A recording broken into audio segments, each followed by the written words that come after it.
Thank you for joining us for Cultural Challenges of Children of Same-Sex Parents.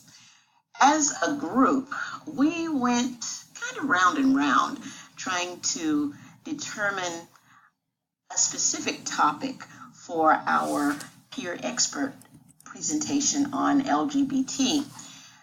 And we finally determined that we would settle on the topic of same-sex marriages. But again, that is such a broad topic.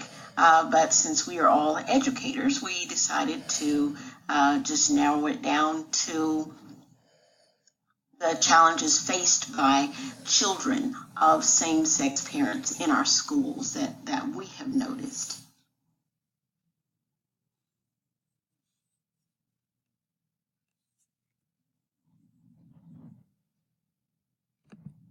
When we look at the statistics regarding this particular topic, we find that there are between 1 million and 9 million children in the United States who have at least one parent who is gay or lesbian. And when you put the math on that, you see that there's a whole lot of disparity in that. And approximately 594,000 same-sex partner households are in the United States, of which 27% have children living in them. Now, when you put the math on that, it comes out to about 160,380 U.S. children living in same-sex households at one time or another. Now, that is a pretty concrete number, and we're pretty sure that that is a valid number according to the 2000 U.S. Census. However, when you look at the huge disparity between 1 million and 9 million children in the United States,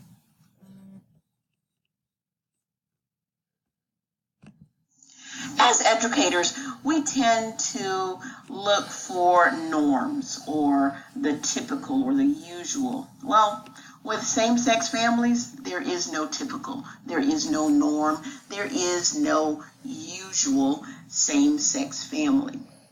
So many of the children who are in a same-sex family are coming from within the relationship.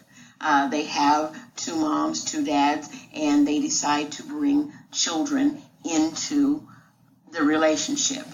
Then others bring children from a previous heterosexual relationship or same-sex union. But there's not really a typical same-sex family. But now there is a same-sex parenting rise because of the increase in options for same-sex couples to become parents. Now most, don't get me wrong, most are from biological children of one of the same-sex parents. But there are increasing numbers of children coming into a same-sex relationship due to donor insemination and surrogacy, foster care, and even adoption that are becoming more and more prevalent now.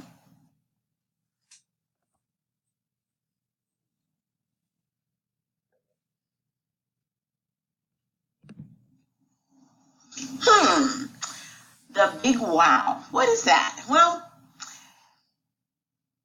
the big wow is that most research studies show that children with two moms or two dads fare just as well as children with heterosexual parents in terms of emotional functioning, sexual orientation, stigmatization, gender role behavior, behavioral adjustment, gender identity, learning, and GPA. They do just as well. In fact, some differences have favored same-sex parents over heterosexual parents. Adolescents with same-sex parents report feeling more connected at school. And studies have shown that children with same-sex parents are more resilient, they have more compassion, and they have more tolerance. Pretty interesting.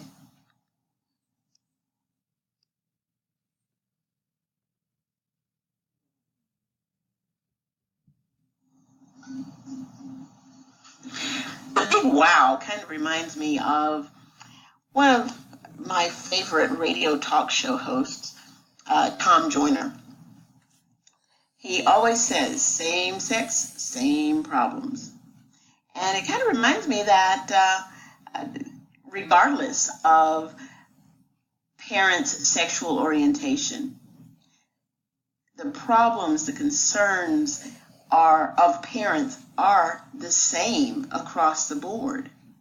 When you're getting ready to have a baby or just contemplating having a baby, you're concerned about the time that it's going to take, the money that it's going to take, the responsibilities of parenthood, and just being able to provide the appropriate structure for children while still being warm and accepting. Am I going to be the good parent? Am I going to be the bad parent? Am I going to be the good cop, the bad cop? Who's going to take which role?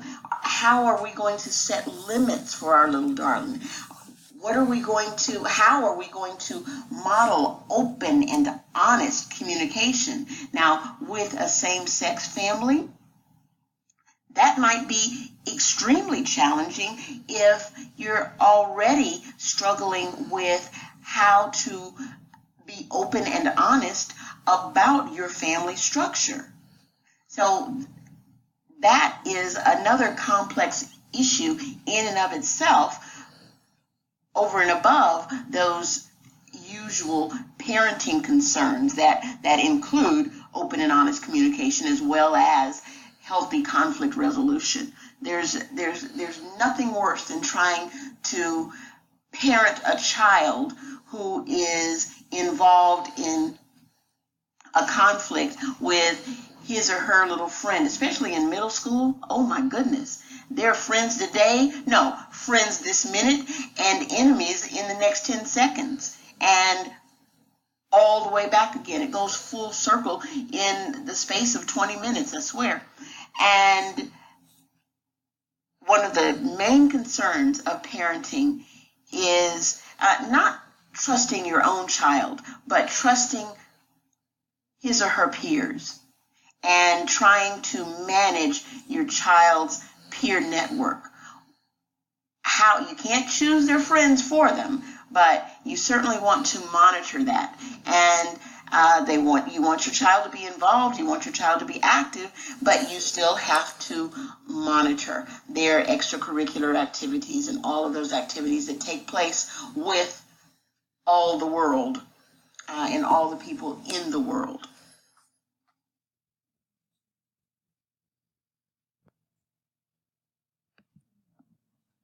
While there are some similarities that all parents face, there are some major differences that are only felt in the gay and lesbian parented houses.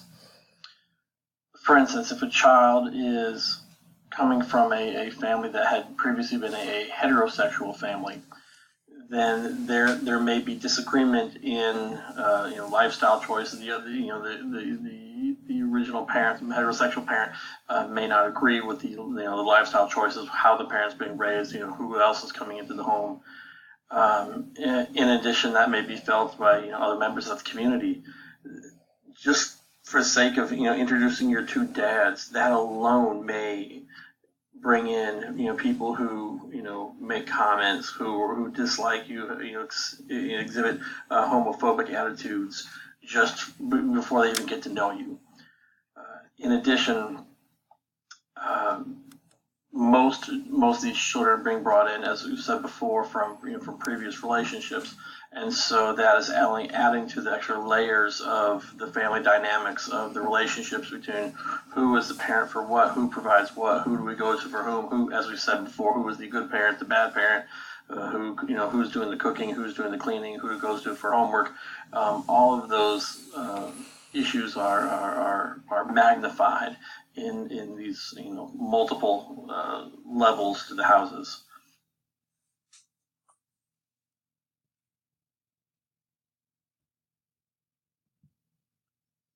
Since many homosexual couples and parents do not feel comfortable talking to other parents about issues in their home, fearing what other people may think, they often turn to counseling and therapists for assistance in finding support and recognition for how to be a parent. And thankfully, there's been an increase in the number of therapists who specifically support and treat gay, lesbian households in a safe, non-judgmental way, and for the specific issues, the community problems they may face in addition to the issues at home, are very specific outlets for these families to receive the help they need.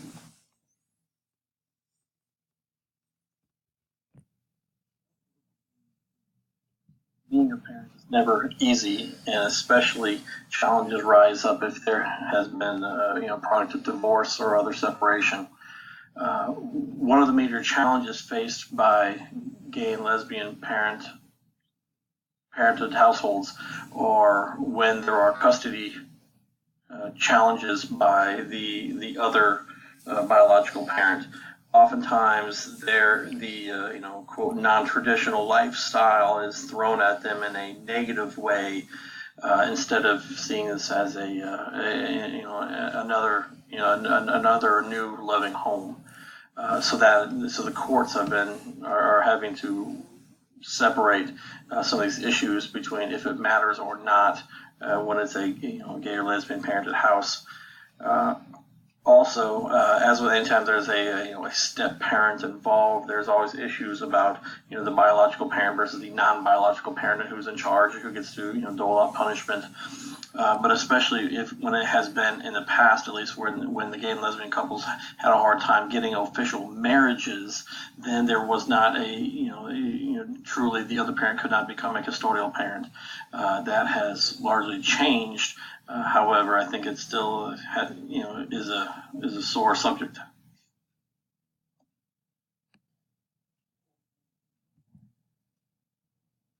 Most of us know the story of where babies come from. That when a mommy and a daddy love each other very much, then they go in the bedroom and they have special time together, and that's where the baby comes from. But in gay and lesbian parented households, it is not as easy to explain where the baby came from. And so that is one of the major challenges in the home. But in addition, as alluded previously, when a parent goes to school to pick up a child, they know who the mom and the dad is, but they also know, even if it was a divorce and remarriage, if this is the stepdad, then you have a legal marriage document. But previously, there's been a lot of problems within school, within medical decisions on a non-custodial parent of saying that I'm this person's dad. Well, no, this other person's dad. Who are you? Well, I'm the boyfriend just doesn't cut it in the medical world in terms of making decisions, or the mom's girlfriend may not be allowed to pick up the child. So whereas a step parent would. So that's why we're so glad that the marriage laws have changed to allow the people in these committed relationships to be able to have the same legal protection as a heterosexual couple has enjoyed for all of time.